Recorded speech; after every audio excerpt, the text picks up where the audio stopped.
گھر میں کئی ملازم تھے، لیکن روبینہ جان بوجھ کر صفائی ستھرائی کا سارا کام سدرا سے کروایا کرتی اور اسے کہتی کہ ملازموں کا کیا ہوا کام اسے پسند نہیں آتا۔ سدرا خاموش رہ جاتی اور پورے گھر کی صفائی ستھرائی کرتی رہتی۔ کھانا بنانے کا وقت آتا تو روبینہ لہجے کو میٹھا بنا کر کہتی، ملازم گندے طریقے سے کھانا بناتے ہیں، جب وہ کھاتی ہے تو اس کی طبیعت خراب ہو جاتی ہے، اور ویسے بھی بہو میں کس لیے لائی ہوں اگر میں نے ملازموں کے ہاتھ کا ہی پکا ہوا کھانا ہے تو، اگر تمہیں برا لگتا ہے تو میں خود پکا لیتی ہوں۔ وہ سدرا کو پکانے کے لیے کہتی اور ساتھ ہی خود اٹھنے لگتی، لیکن سدرا جلدی سے ہاتھ بڑھا کر انہیں منع کر دیتی اور خود کچن میں چلی جاتی۔ وہ رات دن لگا کر وہ روبینہ کے لیے کھانا تیار کرتی رہتی، اور رات کو جب نبیل کے آنے کا وقت ہوتا تو روبینہ خود کوئی نہ کوئی کام نکال کر بیٹھ جاتی۔ نبیل عقل مند لڑکا تھا، ماں کی فطرت سے اچھی طرح واقف تھا، اسی لیے وہ سدرا سے کبھی لڑائی جھگڑا نہ کرتا، حالانکہ روبینہ اسے سدرا سے بدظن کرنے کی ہر ممکن کوشش کر چکی تھی۔ لیکن نبیل کو سدرا بے حد اچھی لگی تھی۔ وہ شریف سی لڑکی تھی، بے حد خوبصورت تھی اور ہمیشہ اپنے کام سے کام رکھتی۔ نبیل کو بھی وہ کبھی روبینہ کے خلاف بھڑکانے کی کوشش نہ کرتی۔ اس کی انہی عادتوں نے نبیل کا دل اپنی جگہ مائل کر لیا تھا، مگر روبینہ تھی کہ اس سے یہ بات ہضم ہی نہیں ہو رہی تھی۔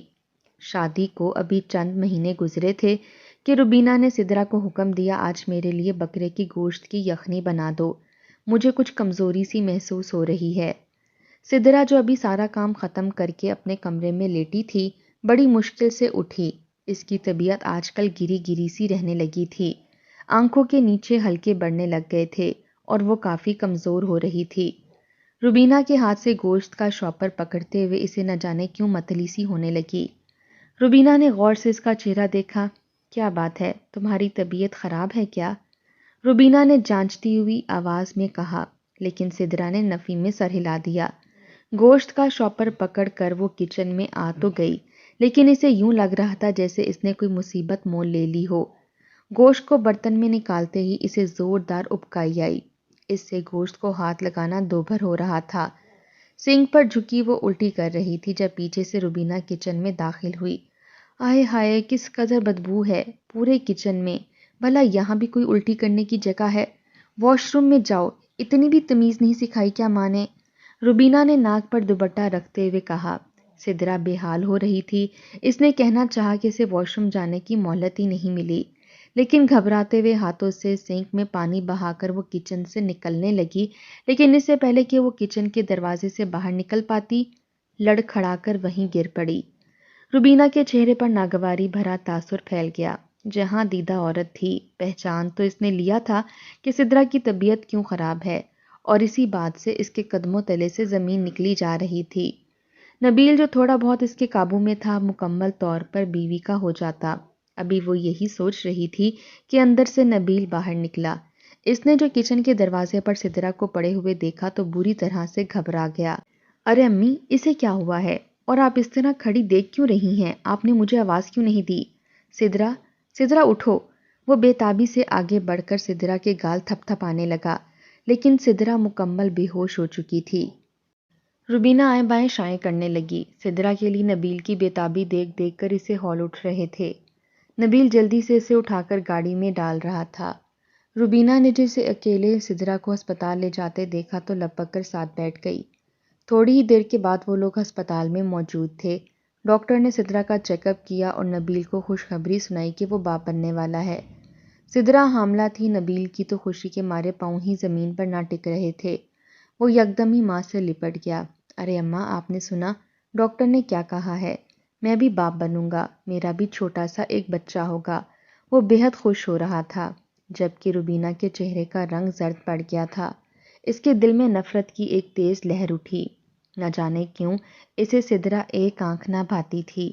وہ نبیل پر تو صرف اپنی حکومت چاہتی تھی۔ سدرا کے ہوش میں آنے کا ڈاکٹر نے بتایا تو نبیل روبینہ کی پرواہ کیے بغیر سیدھا اندر کمرے میں چلا گیا۔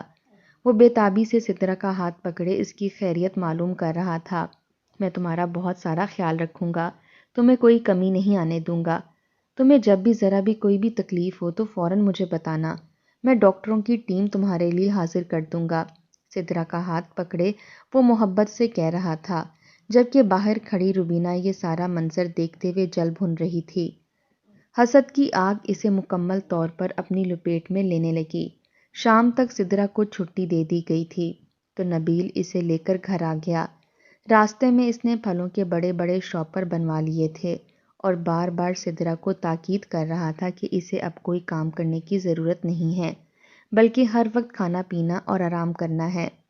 وہ گھر واپس آئے تو سدرا گاڑی سے اترتے ہی کچن میں جانے لگی۔ ارے تم کچن میں کیا کرنے جا رہی ہو؟ نبیل نے پوچھا تو سدرا نے سادگی سے کہا، دودھ گرم کر کے رکھوں گی ورنہ صبح تک خراب ہو جائے گا۔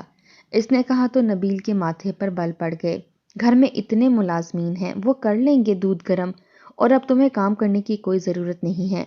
امی اتنے عرصے سے کھانا پکاتی آئی تھیں، اگر ملازموں کے ہاتھ کا کھانا گھر میں نہیں کھایا جاتا تو کوئی بات نہیں، امی پکا لیں گی، ٹھیک ہے؟ امی، اب سدرا کا خیال رکھنا آپ کا کام ہے، ویسے بھی آپ بڑی ہیں اور سمجھدار بھی، آپ کو پتہ ہے نا اس حالت میں عورت کا خیال رکھنے کی کتنی ضرورت ہوتی ہے۔ نبیل نے ماں کی طرف مڑ کر کہا۔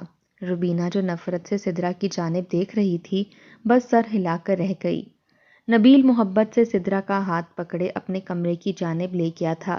تھوڑی دیر بعد وہ باہر نکلا اور بہت سارا پھل کاٹ کر اندر کمرے میں لے گیا۔ روبینہ جل بھن رہی تھی، اگر مہارانی کی یہی حرکتیں رہیں تو نبیل تو بالکل ہی کام سے جائے گا۔ ابھی سے یہ حال ہے، بچہ ہونے کے بعد تو نبیل بالکل ہی میری طرف دیکھنا چھوڑ دے گا۔ روبینہ نے نفرت بھرے انداز میں سوچا اور دل ہی دل میں منصوبے بنانے لگی۔ اسے جلد کچھ نہ کچھ کرنا تھا، لیکن روبینہ جلے پیر کی بلی کی طرح پورے گھر میں ٹہلتے ہوئے وہ بس یہی سوچے جا رہی تھی، اور تبھی اس کی نظر گھر میں کام کرتی پرانی ملازمہ شریفہ پر پڑی۔ وہ اس کی پرانی ہمدرد تھی اور شریفہ اکثر مصیبت کے وقت میں روبینہ سے پیسے بھی لے لیا کرتی تھی۔ تھوڑے تھوڑے پیسے کر کے وہ اب تک بہت سارے پیسے روبینہ سے لے چکی تھی۔ چونکہ وہ غریب عورت تھی تو اسی لیے اب تک وہ سارے پیسے واپس نہ کر سکی تھی۔ روبینہ کو اندازہ ہو گیا کہ اسے کس سے مدد مانگنی ہے۔ اس نے شریفہ کو اپنے پاس بلایا اور اسے بتایا جو وہ کروانا چاہتی ہے۔ پہلے تو شریفہ کا رنگ اڑ گیا، لیکن وہ روبینہ سے کافی قرض لے چکی تھی۔ روبینہ نے اسے صاف صاف کہہ دیا کہ اگر وہ اس کی مدد نہیں کرے گی تو اسے اسی مہینے قرض کی ساری رقم واپس کرنی ہے۔ شریفہ مجبور ہو گئی، اس کے پاس قرض کی رقم ادا کرنے کے پیسے نہیں تھے۔ آخر کار اس نے روبینہ کی بات مان لی اور اسے ایسی جگہ کا پتہ بتا دیا جہاں وہ اپنی مرضی کا کام کروا سکتی تھی۔ روبینہ مسکرانے لگی۔ اگلی صبح نبیل کام پر گیا تو روبینہ کمرے میں چلی آئی جہاں سدرا لیٹی ہوئی آرام کر رہی تھی۔ اس کی رنگت زرد پڑ رہی تھی۔ تمہاری تو طبیعت بہت ہی زیادہ خراب ہے، اپنی رنگت تو دیکھو، شروع کے مہینے میں ہی تمہارا یہ حال ہے تو نہ جانے آگے کیا ہوگا۔ ایک بڑی قابل ڈاکٹر میری جان پہچان والی ہے، یہ نبیل بھی میرا اسی کی کلینک میں پیدا ہوا تھا اور میں تمہیں اس کے پاس لے کر جاتی ہوں، اس کے علاج سے تم بالکل صحت یاب ہو جاؤ گی۔